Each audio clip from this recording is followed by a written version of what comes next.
नमस्कार मित्रांनो, आज आपण आपल्या देशाच्या सर्वोच्च न्यायालय सर्वात मोठ्या कोर्टाविषयी बोलणार आहोत, माहिती जाणून घेणार आहोत.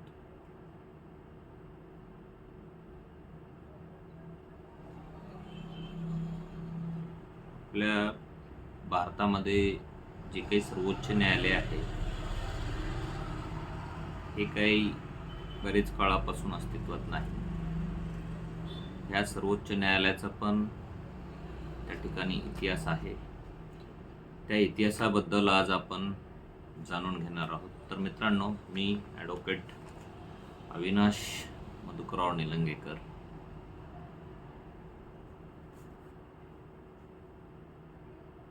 तर आपल्या भारताचे जे काही सध्याचे सर्वोच्च न्यायालय जे आहे ते आपल्या देशाची राजधानी, भारताची राजधानी दिल्ली येथे अस्तित्वात आहे. आणि उच्च न्यायालय जे आहेत, हायकोर्ट जे आहेत, हे त्या राज्यांमध्ये काम करत आहेत. एकूण आपल्या भारतामध्ये 25 हायकोर्ट्स त्या ठिकाणी काम करत आहेत, 25 उच्च न्यायालय त्या ठिकाणी काम करत आहेत. आणि सुप्रीम कोर्ट जे आहे आपल्या भारतामध्ये केवळ एकच आहे.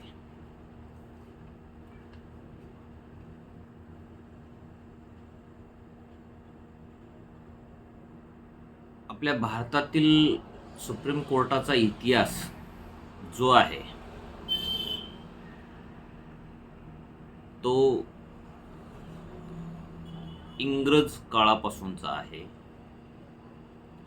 आपल्या भारतामध्ये कोर्ट सिस्टीम जे आणलेली आहे ते इंग्रजांनी आणलेली आहे. इंग्रजांच्या पूर्वी जे काही न्यायनिवाडे व्हायचे ते आपल्या भारतातील राजे महाराजे जे होते ते त्या ठिकाणी न्यायनिवाडा करत होते. न्यायनिवाडा करण्याचं काम जे होतं ते राजे राजाचे होते. म्हणजे जे काही आपले किंग्स आहेत, भारतीय किंग्स जे होते त्यांचं होतं. जेव्हा इंग्रज आपल्या भारतामध्ये आले, ईस्ट इंडिया कंपनी आणि त्या माध्यमातून, व्यापाराच्या माध्यमातून जेव्हा इंग्रज भारतात आले, त्यांनी सन 1973 मध्ये एक रेग्युलेटिंग ॲक्ट त्या ठिकाणी बनवला. ह्या रेग्युलेटिंग ॲक्टनुसार सन 1973 मध्ये जे बनवण्यात आलेला होता त्यावरून आपल्या भारतामध्ये 1974 साली तत्कालीन भारताची राजधानी जी होती कलकत्ता, आत्ताची आपण तिला कोलकाता असं म्हणतो, परंतु सन 1974 भारताची राजधानी जी होती ती कलकत्ता होती, दिल्ली नव्हती. कोलकाता इथे त्या ठिकाणी सन 1974 मध्ये रेग्युलेटिंग ॲक्टनुसार कोर्ट बनवण्यात आले. सदरील कोर्ट जे आहेत ते त्या ठिकाणी इंग्रजाकालीन जे काही सरकार होतं, जे काही कंपनी होती त्यानुसार काम करत होतं. जेव्हा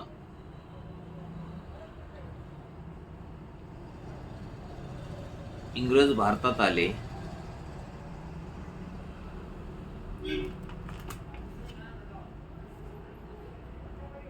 तेव्हापासून ते 1911 पर्यंत, जेव्हा सन 1911 मध्ये जॉर्ज फिफ्थ हे क्वीन मेरी सोबत जेव्हा भारतामध्ये आले आणि 1911 मध्ये त्या ठिकाणी दिल्ली दरबार त्या ठिकाणी भरवण्यात आलेला होता. या दिल्ली दरबारामध्ये जॉर्ज पंचम हे गेलेले असताना त्यांनी सन 1911 मध्ये घोषणा केली की आपल्या भारताची राजधानी जी आहे कलकत्तावरून नवी दिल्ली येथे त्यांनी करण्यात येईल अशी घोषणा केली आणि त्यानुसार तेव्हापासून आपल्या भारताची राजधानी जी आहे नवी दिल्ली ही करण्यात आलेली आहे, बनवण्यात आलेली आहे. तर 1974 पासून आपल्या भारतामध्ये कोर्ट्स बनले, न्यायालय बनले आणि सन 1862 पासून जे काही हायकोर्ट्स जे आहेत ते बनणे सुरू झाले. हायकोर्ट बनण्याचे काम चालू झाले. हे सर्व न्यायालय जे आहेत इंग्रज ईस्ट इंडिया कंपनी त्यांची जी होती त्याच्यासाठी आणि इंग्रज सरकारसाठी त्या ठिकाणी त्यांच्या अंतर्गत आणि त्यांच्यासाठी काम करत होते.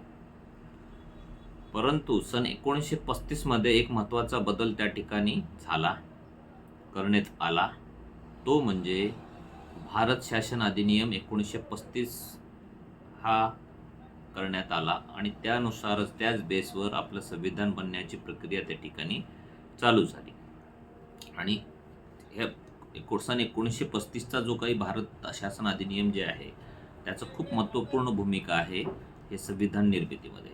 यावरून भारत शासन अधिनियम जे बनवण्यात आलेत ह्यावरून 1 ऑक्टोबर 1937ला आपल्या भारतामध्ये फेडरल कोर्ट्स त्या ठिकाणी बनवण्यात आले इंग्रजांमार्फत. आता हे फेडरल कोर्ट म्हणजे भारताचे सर्वोच्च न्यायालय जसं आहे तसं ते सुप्रीम कोर्ट टाईपच फेडरल कोर्ट होतं. परंतु ह्या आताचं जे काही सुप्रीम कोर्ट आहे, आपल्या भारतीय सुप्रीम कोर्ट आहे, हे सर्वोच्च आहे. ह्याच्यावर अपील नंतर नाही, फायनल अपीलीय कोर्ट आहे, अपेक्स कोर्ट आहे. परंतु जे काही त्यावेळचं 1937चं जे काही फेडरल कोर्ट होतं, ह्या फेडरल कोर्टाच्या जे काही निर्णय व्हायचे त्याच्या विरोधात अपील हे लंडन मध्ये चालायच्या. म्हणजे आजचा सुप्रीम कोर्टावर कुठेही निर्णय चालत नाही. जे काही निर्णय होईल तो फायनल असेल. परंतु त्यावेळी जे काही फेडरल कोर्ट्स होते त्यांचे जे काही निर्णय होते त्याच्या विरोधात त्या ठिकाणी लंडन येथे अपील चालायचे. म्हणजे हे थोडक्यात जे काही आपल्या सुप्रीम कोर्टाचं जे काही निर्मिती करण्यात आली सन 1773,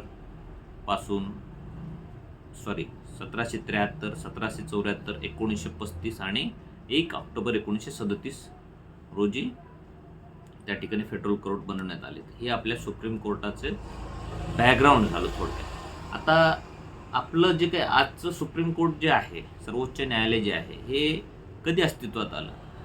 सन 1937 ते सन 1950 पर्यंत, जानेवारी 50 पर्यंत त्या ठिकाणी फेडरल कोर्ट अस्तित्वात होतं. आणि जानेवारी 50 पासून आपलं जे काही आजचं जे काही सुप्रीम कोर्ट आहे, सर्वोच्च न्यायालय जे आहे, ते त्या ठिकाणी अस्तित्वात आलं आणि काम करणं चालू झालं. आता फेडरल कोर्टचे जे काही हेड होते त्यावेळी आज जे आपण सुप्रीम कोर्ट जस्टिस जे असतात आपले CJI, chief justice of India,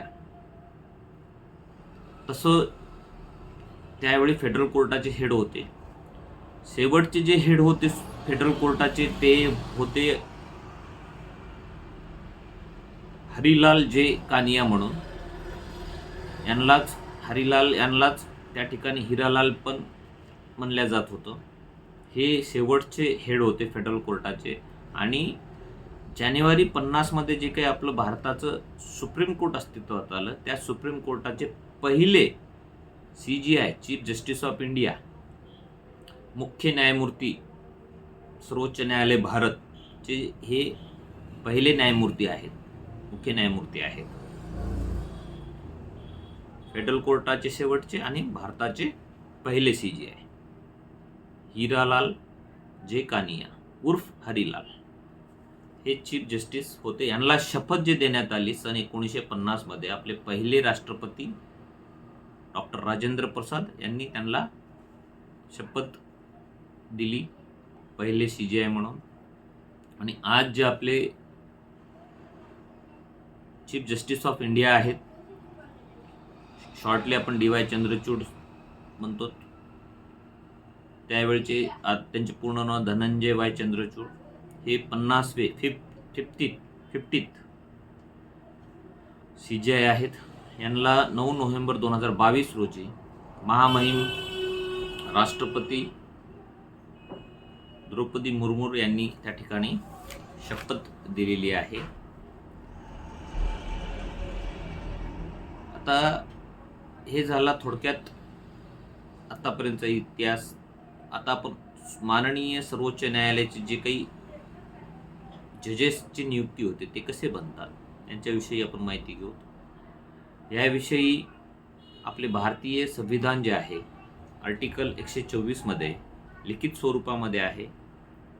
त्यामध्ये ज्यावेळेस आपलं संविधान बनवण्यात आलं त्यावेळी 1+7 = 8 म्हणजे एक चीफ जस्टिस ऑफ इंडिया राहतील, मुख्य न्यायमूर्ती, आणि बाकीचे त्यांना न्यायाच्या कामामध्ये सहाय्य करण्यासाठी जजेस त्या ठिकाणी असतील. सर्वोच्च न्यायालयाच्या न्यायाधीशांना न्यायमूर्ती म्हणले जाते, उच्च न्यायालयाच्या व सर्वोच्च न्यायालयाच्या, म्हणजे हे न्यायाची मूर्ती आहेत. यांनी जे काही निर्णय देतात तो त्या ठिकाणी कायदा म्हणून अस्तित्वात असतो, बनल्या जातो, कायदा म्हणून पाहिला जातो, त्याकडे रुलिंग म्हणून पाहिल्या जाते, लॉ म्हणून पाहिल्या जाते. त्याच्यामुळं ते जी काही निर्णय देतात सर्व बाजूंनी सखोल विचार करून त्या ठिकाणी देतात. त्यावेळी जेव्हा संविधान बनवण्यात आलं एकूण न्यायमूर्तींची संख्या सर्वोच्च न्यायालयामध्ये 8 होती. आज रोजी जसजसं कामाचा व्याप वाढत गेला, लिटिगेशन्स वाढत गेलेत, अपील वाढत गेलेत, त्याप्रमाणे त्या ठिकाणी न्यायमूर्तींची संख्या त्या ठिकाणी वाढवण्यात आली.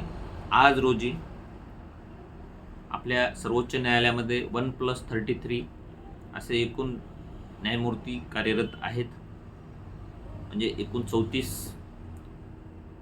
आता यांच्या योग्यता काय, सुप्रीम कोर्टाचे जे काही जस्टिस होण्यासाठी आपल्याला काय योग्यता आवश्यक आहे, तर आपल्या भारतातील कुठल्याही हायकोर्टामध्ये, उच्च न्यायालयामध्ये 5 वर्षे न्यायमूर्ती म्हणून, जज म्हणून, जस्टिस म्हणून त्या ठिकाणी आपण काम केलेलं पाहिजे, किंवा 10 वर्षे हायकोर्टामध्ये ॲज ॲन ॲडव्होकेट त्या ठिकाणी काम केलेलं पाहिजे. दुसरी अट.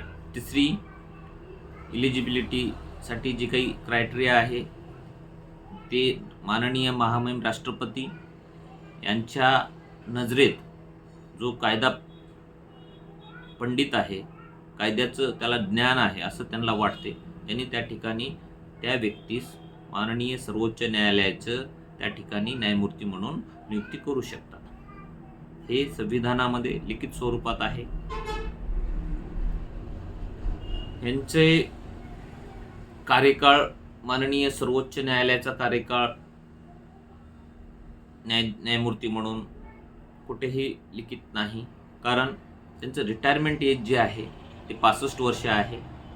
कुठलेही न्यायमूर्ती म्हणून नियुक्त झाल्यानंतर ज्यावेळी त्यांनी नियुक्त झाले त्यावेळीपासून त्यांनी 65व्या वर्षी त्या ठिकाणी रिटायर होतील असं आहे. तसेच आपल्या भारत देशामध्ये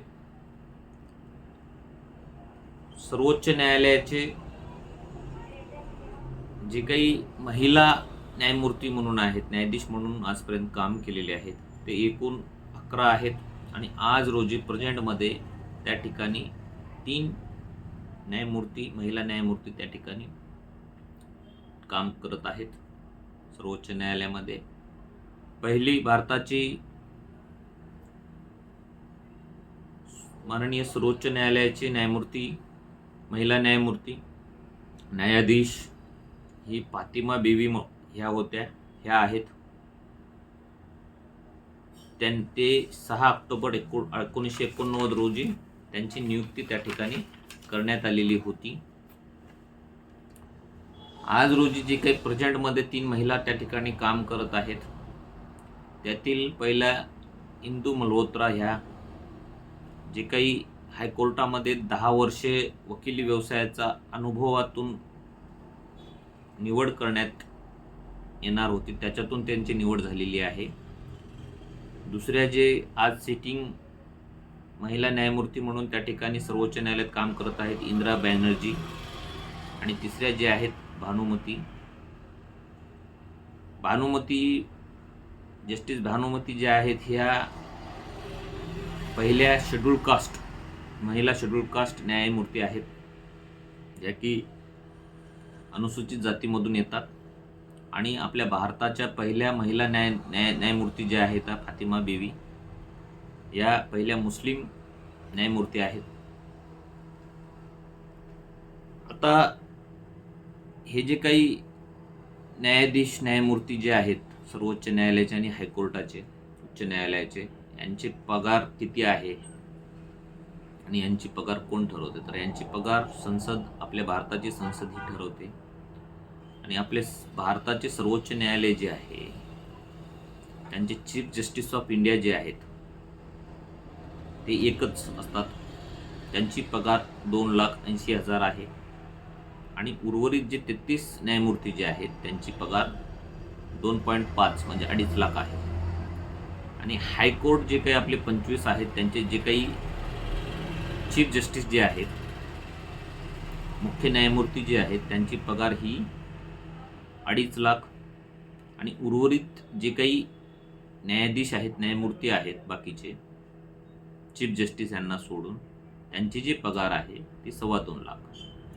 आता ही जी पगार आहे माननीय न्यायमूर्तींची, उच्च न्यायालय आणि सर्वोच्च न्यायालयांची, ही पगार जी आहे भारत संचित निधी म्हणजे भारतीय जी काही आपल्या टॅक्सच्या माध्यमातून कलेक्ट केलेला आपण जे कर भरतो त्याच्या माध्यमातून कलेक्ट केलेला जो काही निधी आहे संविधान अनुच्छेद 266 नुसार, त्या निधीतून त्यांची पगार त्या ठिकाणी केली जाते. सर्वोच्च न्यायालयाची जी आहे भारत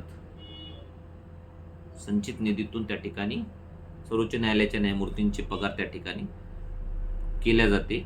आणि उच्च न्यायालयाची जे काही न्यायमूर्ती आहेत त्यांची पगार जी आहे ती त्या राज्याच्या संचित निधीतून स्टेटच्या करातून त्या ठिकाणी केली जाते.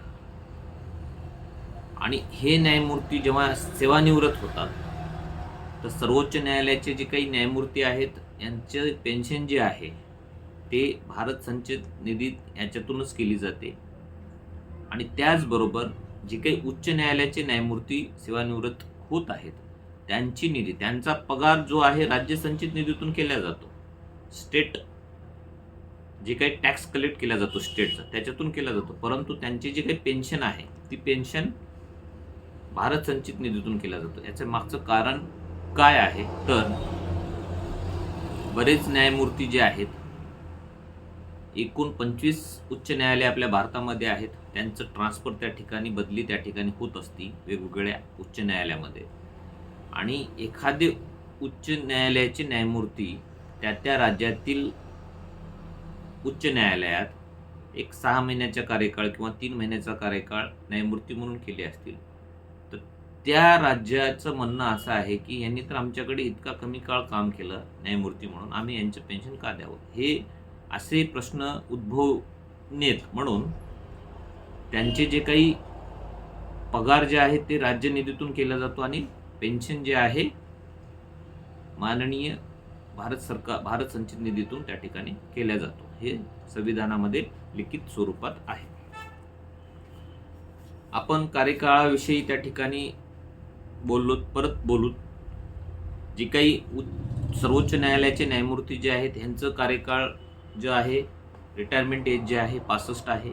आणि उच्च न्यायालयाच्या न्यायमूर्तींचं रिटायरमेंट एज जे आहे, सेवानिवृत्तीचे वय आहे ते 62 आहे.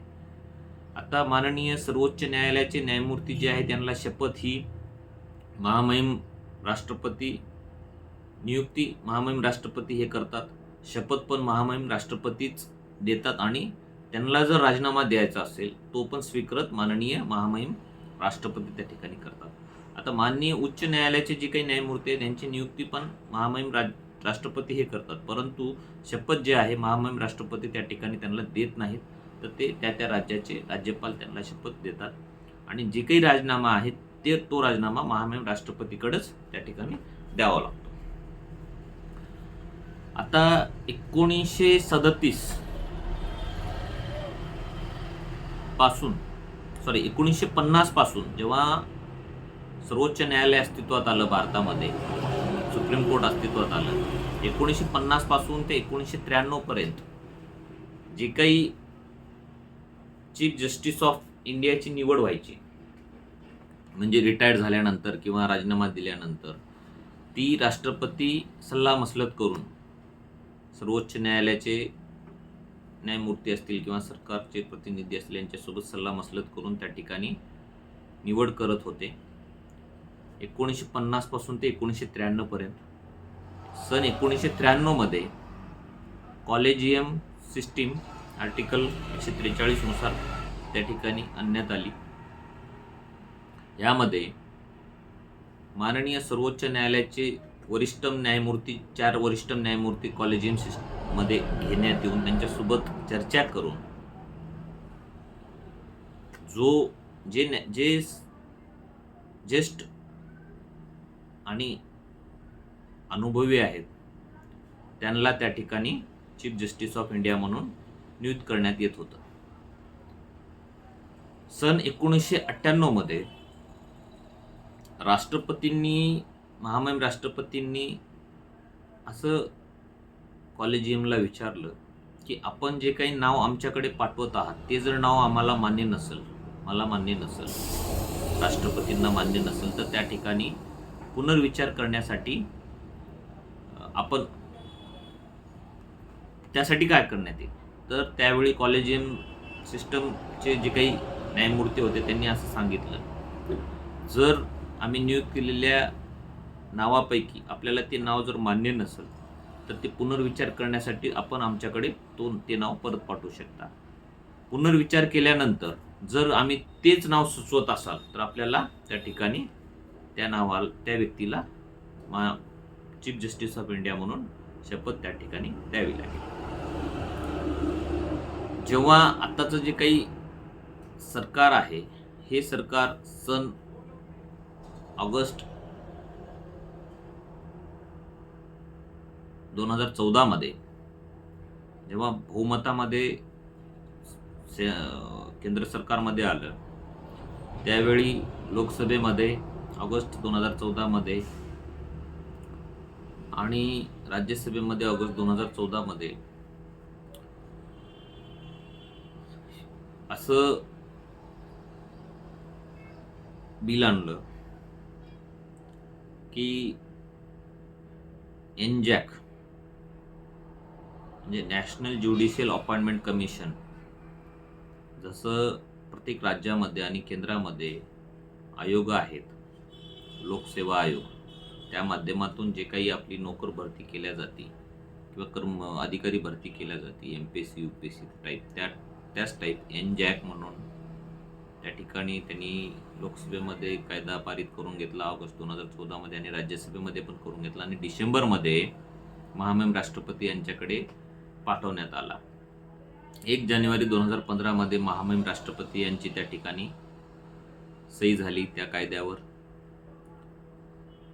आणि 99वी संशोधन 99th अमेंडमेंट त्या ठिकाणी करण्यात आली आणि त्यानुसार नॅशनल ज्युडिशियल अपॉइंटमेंट कमिशन नियुक्त करण्यात आलं.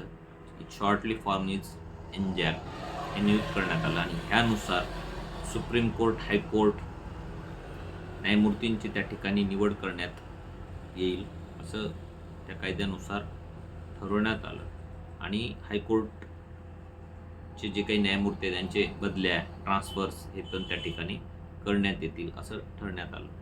जेव्हा ही बाब एप्रिल 2015 मध्ये माननीय सर्वोच्च न्यायालयांच्या लक्षात आली, त्यावेळी माननीय सर्वोच्च न्यायालय यांनी त्या ठिकाणी केस दाखल केली सर्वोच्च न्यायालयामध्ये ह्या कायद्याच्या विरोधात, जे की हे कायदा असंविधानिक आहे म्हणून, आणि 2 मोठ्या कायदेमंडळ, कार्यप्रणाली आणि न्यायप्रणाली यांच्यामध्ये त्या ठिकाणी मोठ्या प्रमाणामध्ये केसच्या माध्यमातून विवाद चालू झाले. तेव्हा जी काही 99वी अमेंडमेंट करण्यात आलेली होती, त्यावेळी एप्रिल 2015 मध्ये सर्वोच्च न्यायालयाने त्या ठिकाणी केस दाखल केली आणि ऑक्टोबर 2015 मध्ये ह्या संशोधनाला, ह्या अमेंडमेंटला, ह्या कायद्याला, ह्या एन्जॅकला असंविधानिक ठरवून त्या ठिकाणी निरस्त करण्यात आलं. आणि तेव्हा त्याच्यानंतर MOP ही सिस्टीम त्या ठिकाणी आणण्यात आली. MOP म्हणजे मेमोरंडम ऑफ प्रोसिजर ही त्या ठिकाणी आणली आणि मेमोरंडम ऑफ प्रोसिजरनुसार फर्स्ट CJI, पहिले चीफ जस्टिस ऑफ इंडिया हे आपले बनवण्यात आले 46वे, ते होते रंजन गोगोई यांची त्या ठिकाणी नियुक्ती करण्यात आली. हा आपला भारतीय सर्वोच्च न्यायालयाचा थोडक्यात इतिहास. धन्यवाद.